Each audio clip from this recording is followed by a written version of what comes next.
Maintenant que nous comprenons comment la réutilisation des eaux usées fonctionne, pourquoi voudrait-on réutiliser nos eaux usées?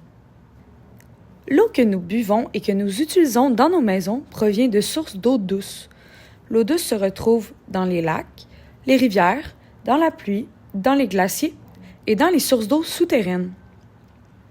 Bien que la planète soit recouverte à 72% d'eau, la majorité de cette eau est de l'eau salée, comme l'eau dans les océans.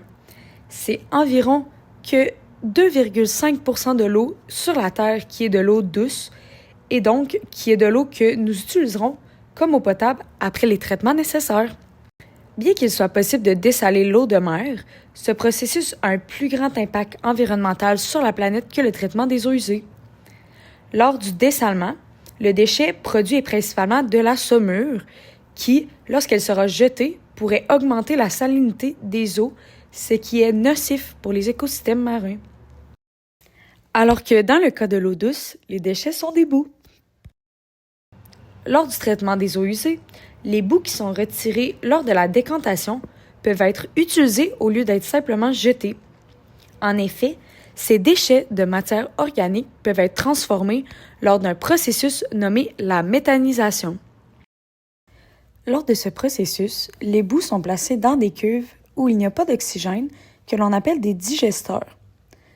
Dans ces digesteurs, il y a aussi des bactéries. Au fil du temps, plusieurs réactions ont lieu dans la cuve à cause de la présence de bactéries et du manque d'oxygène.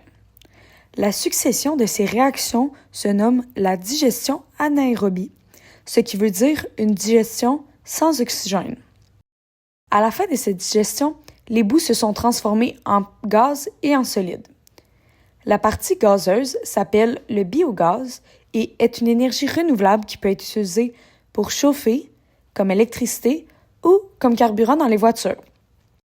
La partie solide, elle, s'appelle le digestat et peut être utilisée comme engrais. Dans une ville en France, une station de traitement des eaux usées récupère les boues retirées de l'eau et utilise le biogaz produit pour générer de l'électricité et de la chaleur. Cela produit 80% de l'énergie nécessaire pour couvrir les besoins énergétiques de l'usine. La réutilisation des eaux usées permet aussi d'économiser notre eau potable en diminuant son utilisation dans les industries et dans l'agriculture. En effet, il n'est pas nécessaire que l'eau qui est utilisée pour arroser les champs soit de l'eau potable. Et donc, utiliser cette eau serait comme du gaspillage, puisqu'elle sera seulement utilisée une fois avant d'être rejetée à l'extérieur dans l'environnement. Dans le monde entier, c'est 70% de nos ressources d'eau potable qui sont utilisées dans l'agriculture et dans les industries. Réutiliser nos eaux usées pour l'agriculture et dans les usines qui ne nécessitent pas d'eau potable pourrait diminuer notre consommation d'eau douce et ainsi économiser cette ressource qui est essentielle à notre vie. Selon l'ONU, d'ici 2030, la demande en eau douce dépassera ce qui est disponible par 40% si nous n'agissons pas contre ce problème.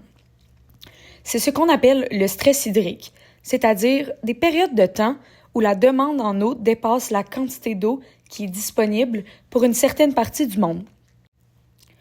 En conclusion, l'avantage principal de la réutilisation des eaux usées est que cela nous permettrait de diminuer notre consommation d'eau douce et ainsi de diminuer les risques d'événements de stress hydrique en protégeant nos sources d'eau douce.